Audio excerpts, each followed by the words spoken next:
I am over 100 years old, and tonight I will confess something I never said aloud. People think mistakes ruin a life, but that belief is wrong. What truly follows you into old age is silence, delay, and fear. Stay with me, because before this story ends, you may change one decision today. It begins quietly, with a choice so small you almost ignore it until it grows heavy. I have lived long enough to watch seasons repeat themselves more times than I can remember, and with every passing year, memories that once felt small have grown louder. When you reach my age, you do not think about dramatic moments every day, because those are rare. What returns to you instead are ordinary mornings, casual conversations, and decisions made without much thought. I was once young and convinced that time was generous, that tomorrow would always arrive with open hands. I believed that waiting was a harmless habit, something sensible people did while preparing for the right moment. I told myself I would speak later, act later, love later, and forgive later. Each delay felt reasonable, even wise. I did not know that life keeps score in silence. While I was waiting, moments were leaving without asking permission. People I cared about continued living their lives, and some of them eventually stopped living at all. Looking back now, the first chapter of my regret was not pain or loss, but comfort. I was comfortable enough to postpone courage. I chose safety over honesty, routine over desire, and quiet approval over truth. At the time, nothing bad happened, which made the habit stronger. That is how regret begins, not with disaster, but with calm days that teach you to believe there will always be more time later. When I think about my youth now, I realize how loudly fear disguised itself as responsibility. I often told myself that I was being practical, that waiting was the mature choice, that caution was proof of intelligence. In reality, I was afraid of looking foolish, afraid of failing publicly, afraid of disappointing people whose opinions would not matter decades later. There were moments when my heart spoke clearly, urging me to try, to speak, to step forward, but my mind quickly intervened with excuses that sounded reasonable. I convinced myself that I needed more preparation, more certainty, more approval. The truth is that certainty never arrives in the way young people imagine. Life does not give you a signal telling you that now is the perfect time. It only offers doors that stay open briefly before closing without noise. I watched others walk through those doors while I stood still, telling myself I would follow later. Some of them stumbled, some of them failed, but all of them learned something real. I learned something too, but much later and at a higher cost. Fear does not disappear when you obey it. It grows stronger and more persuasive. By listening to it again and again, I trained myself to doubt my own desires. That habit shaped my life more than any single mistake I ever made, because it slowly convinced me that my voice was less important than my comfort. There was a time in my life when love stood very close to me, closer than I realized then. It was not dramatic or perfect, but it was sincere, and sincerity is rare. I remember moments when I wanted to speak openly, to say what I felt without hiding behind jokes or silence. Each time I stopped myself. I thought expressing my feelings would disturb the balance, that it was better to maintain peace than risk rejection or change. I believed that if love was meant to last, it would survive without my courage. That belief was wrong. Love does not fade because of conflict alone. It fades because of neglect and unsaid words. The person I cared for waited longer than I deserved. They offered patience, subtle signs, and quiet understanding, but patience also has an ending. One day, without anger or drama, they simply chose a different path. At the time, I told myself it was unfortunate but acceptable, something that could not be helped. Years later, the memory returned with a different weight. I realized that my regret was not losing that person, but never allowing them to know the depth of my feelings. I robbed both of us of clarity. Love requires bravery, not certainty. When you avoid speaking your truth, you are not protecting the relationship. You are slowly starving it. I learned that too late. Silence may feel safe in the moment, but it becomes heavy when carried for decades. Even now, that unsaid confession follows me, not as pain, but as a quiet reminder that some doors close not because we are rejected, but because we never knocked. Work became my hiding place after that, because effort is an excellent excuse for avoidance. I told myself that building stability was more important than chasing meaning, that responsibility required sacrifice, and that personal dreams were childish distractions. People praised me for being reliable, for working hard, for never complaining. Their approval felt good, and it reinforced my belief that I was doing the right thing.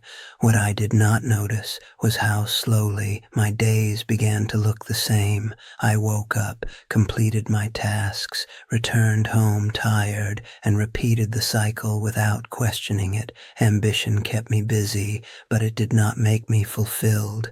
There were ideas I wanted to explore, skills I wanted to learn, and paths I wanted to try, yet I always postponed them until some imaginary future where I would finally have enough time.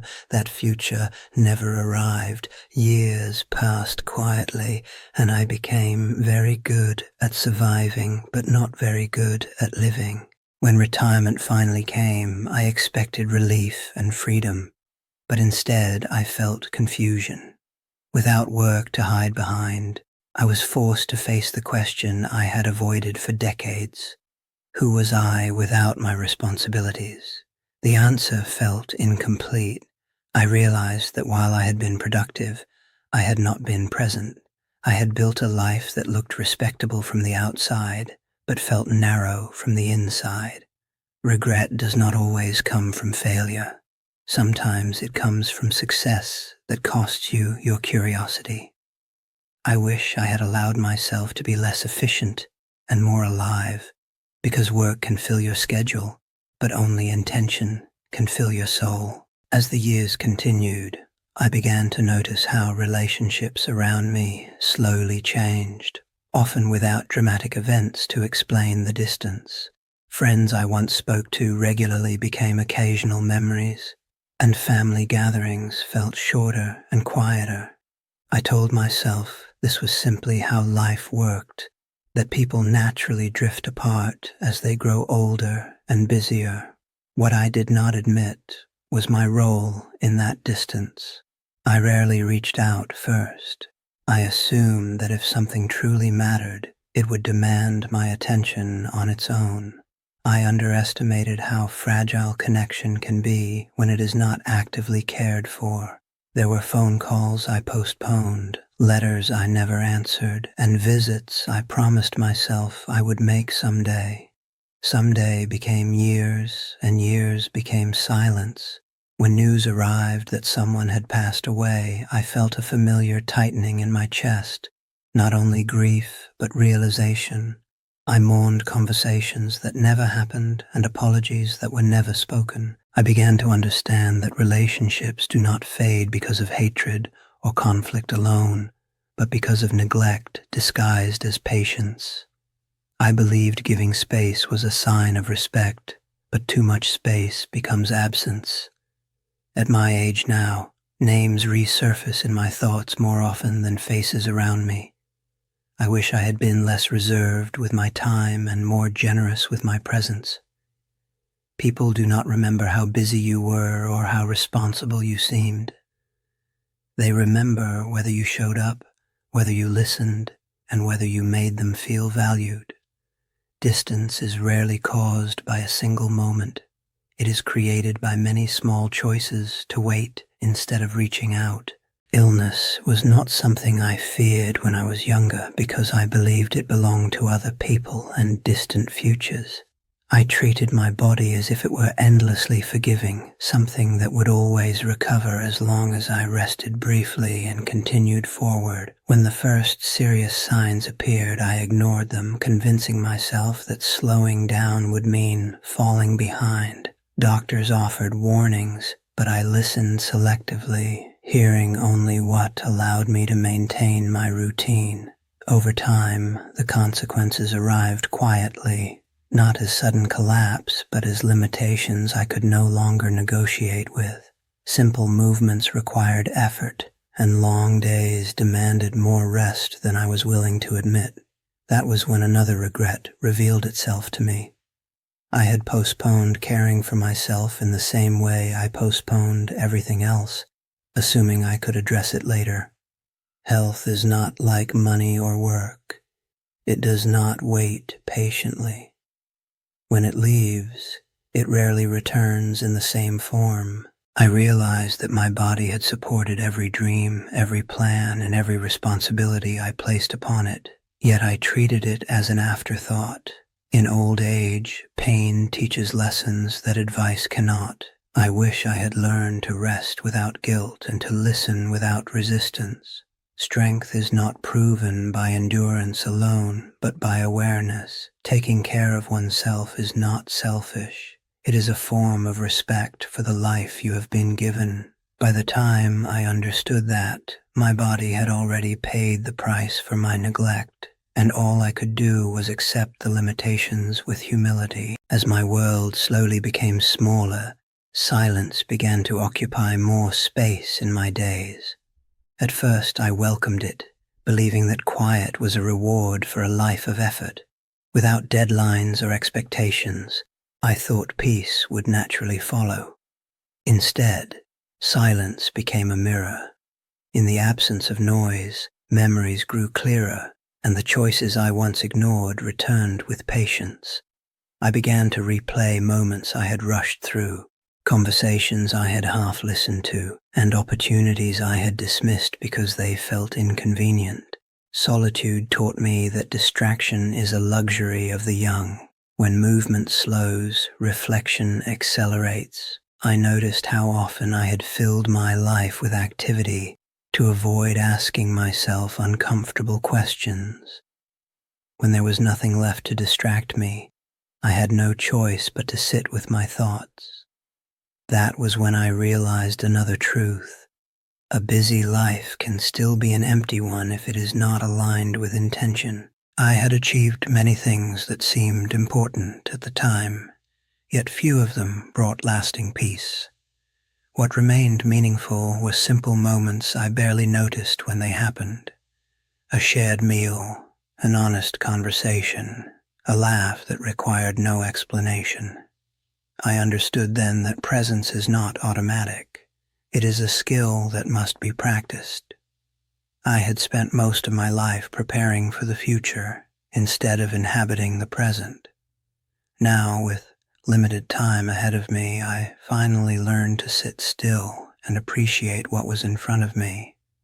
It is a lesson I wish I had learned sooner, because peace does not come from having nothing to do, but from being fully aware of what you are doing while you are alive. Forgiveness took me the longest to understand, not because I did not believe in it, but because I misunderstood what it required.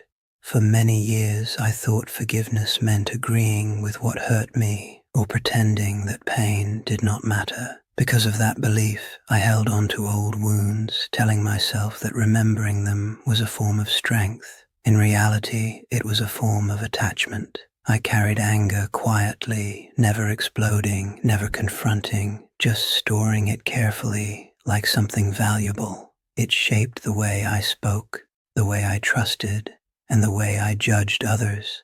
When people disappointed me, I withdrew instead of explaining my pain. I convinced myself that distance was dignity. Only much later did I realize how heavy that burden was. Forgiveness is not about excusing behavior or rewriting the past. It is about releasing yourself from the responsibility of carrying resentment every day. When age slowed me down and reflection became unavoidable, I noticed how little energy I had left for bitterness. Holding grudges requires strength, and old age teaches you to value your strength differently. I began to forgive not because others asked for it, but because I needed peace. Some of the people I forgave were no longer alive. Others never knew they were forgiven. That did not matter. Forgiveness changed me, not them. It softened my thoughts and allowed memories to lose their sharp edges. I learned that unresolved anger quietly steals time and attention from the present. If I could return to my younger self, I would tell him this: let go sooner, not for their sake, but for your own. Peace is not something you find at the end of life. It is something you choose repeatedly, one release at a time. As my years stretched far beyond what I ever expected, people began to ask me for advice, as if age alone had granted me wisdom. Their questions were usually about success, happiness, or how to avoid regret, and each time I answered, I felt the weight of honesty. The truth is that wisdom is not a reward for living long. It is a result of paying attention. Many people live long lives without ever truly examining them. When I spoke to younger generations, I noticed how rushed they felt, how pressured they were to decide everything early and get it right immediately. I wanted to tell them that no one ever feels fully prepared, and waiting for certainty is a quiet form of avoidance. Life is not a test you study for and then pass. It is something you participate in while learning as you go. I told them that failure is not the enemy. Hesitation is. Mistakes can be corrected, but unused chances disappear without leaving a trace. I encouraged them to speak sooner, try sooner, and forgive sooner. Time does not reward patience in the way people expect. It rewards movement, even imperfect movement. I also warned them about measuring their lives by comparison, because comparison steals gratitude and replaces it with anxiety. Everyone walks at a different pace, and there is no universal timeline that guarantees fulfillment. What matters is whether your actions reflect your values, not whether they impress others. Watching younger people struggle with the same fears I once had filled me with both empathy and sadness. I realized that my story was not unique. Regret follows predictable patterns, and most of them begin with the belief that there will always be another chance later. There often is not. Now, standing at the quiet edge of my life, I understand that regret is not meant to punish us, but to teach those who are still able to choose. My greatest regret was never a single event or decision. It was a pattern of postponement that slowly shaped who I became. I postponed honesty, courage, rest, love, and presence, believing I was being careful when I was actually being afraid. Time did not take these things from me. I gave them away in small, reasonable moments that felt harmless at the time. If you are listening to me now, know this: you do not need to live a perfect life to avoid regret. You only need to live an honest one. Say what you feel while the words still matter. Visit people while they can still open the door. Care for your body before pain teaches you lessons the hard way. Forgive while you still have the energy to enjoy the peace that follows. Do not wait for clarity to act, because clarity often arrives after movement, not before. Life does not ask you to be fearless. It asks you to be brave for a moment, again and again. When I look back now, the moments that shine are not the safe ones, but the few times I acted despite uncertainty. Those moments feel alive even now. Everything else fades into routine. If there is one gift age has given me, it is perspective, And if there is one thing I wish I could give you, it is urgency without panic. You have time, but not endless time. Use it gently, but use it fully. One day, you will also look back, and I hope you see less silence and more proof that you chose to live while you could.